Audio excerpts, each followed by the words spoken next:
Hey everybody, welcome back to In Bed with the Millennial. I'm the Millennial Javeda Bay, and this is my bed. And we are still going strong with conversations about anal August.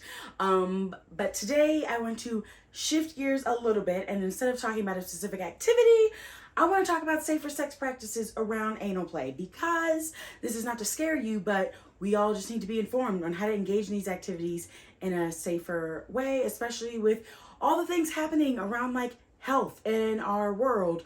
We should know how to engage in things in a way that minimizes our chances of somebody ending up sick. So let's get into it.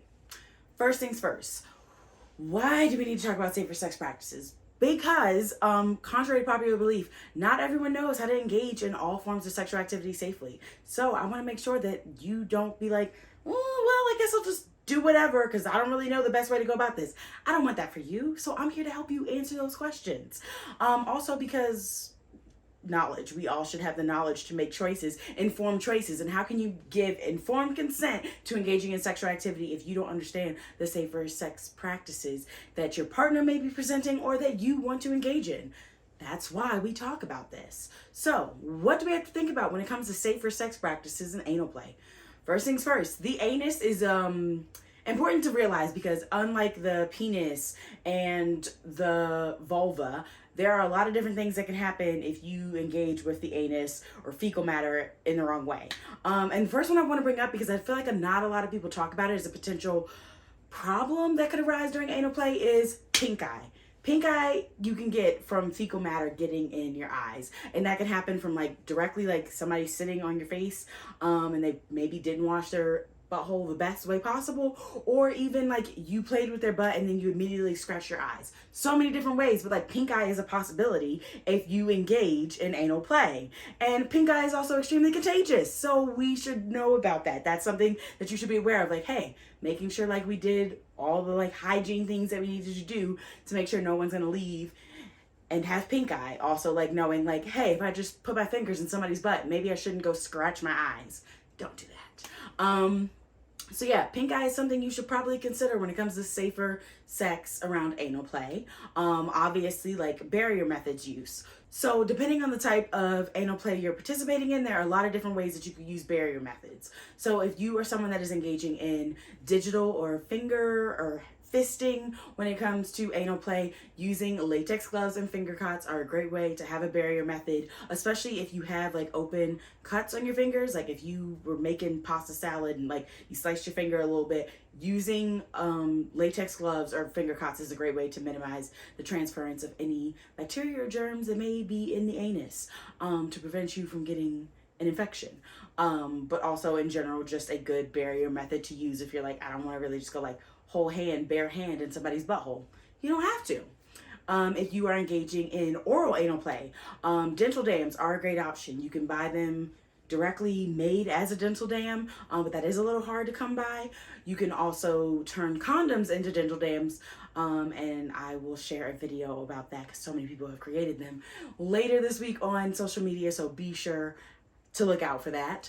But then my favorite option when it comes to oral anal play and barrier methods are Lorals. So those are actually underwear that are made of the similar material of dental dams, so the very thin, stretchy, plasticky material, but they're wearable, so you can actually wear them during sexual activity, and they provide a barrier method, but they're thin enough that you can still feel the stimulation from your partner, so you don't have to worry about anything. So it's easy because you put them on and they're on, no one has to hold anything in place and things of that nature. With dental dams, also they're just extremely comfortable.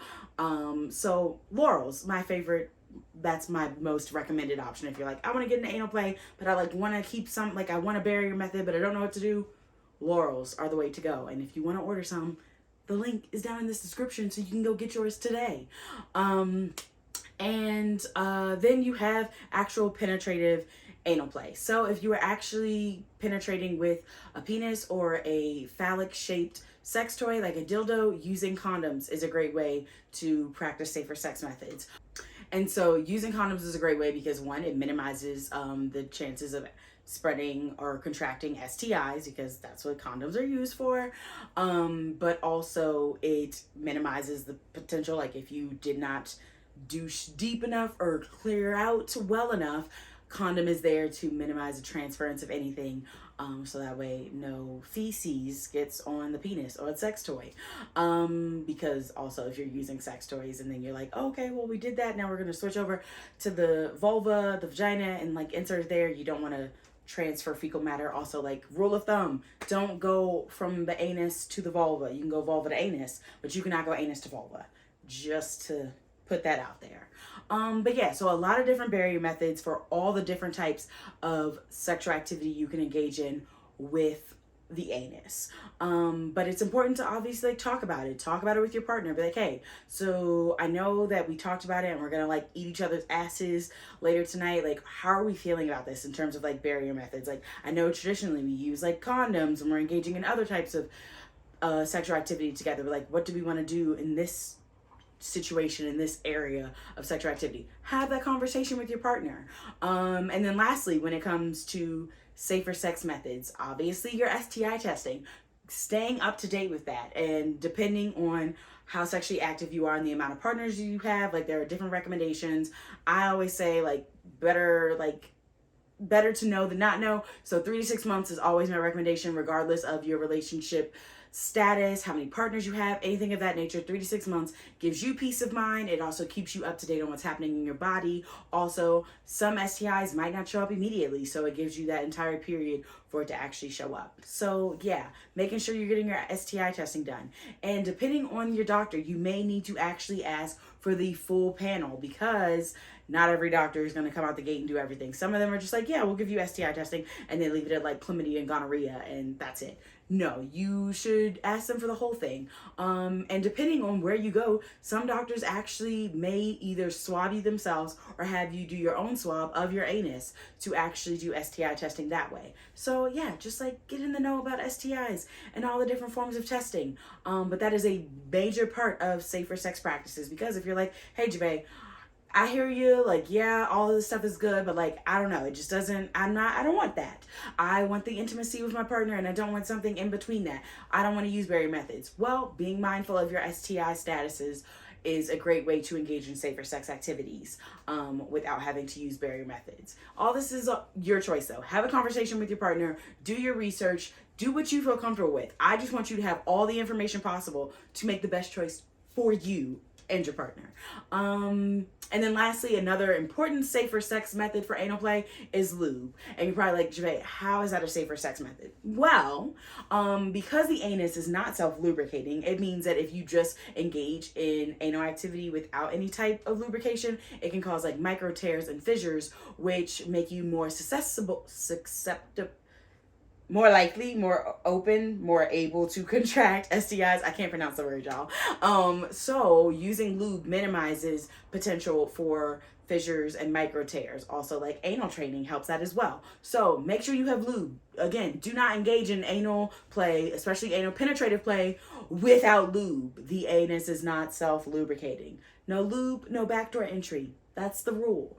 But yeah. That's all that about safer sex practices. If you have more questions, or you're like, Javay, give me more. Like, I don't know how to make these choices for myself. Like, what condoms do you recommend? Let me know in the comments. Send me a DM. Shoot me an email. I want to help you feel the most confident and comfortable as you engage in all types of anal play. But yeah, that's that. Make sure you're following me on Instagram and TikTok, and that you are subscribed to this YouTube channel, because if you're not by now, baby boo, what are you doing?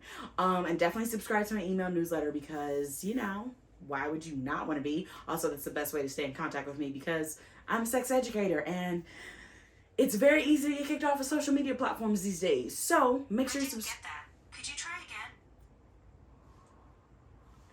So yeah, make sure you subscribe to my email newsletter, and you've bookmarked my website, because you're like, I want all the sex ed content I can get from Javay. Yeah. But yeah, until then, I'm gonna see you later. Deuces.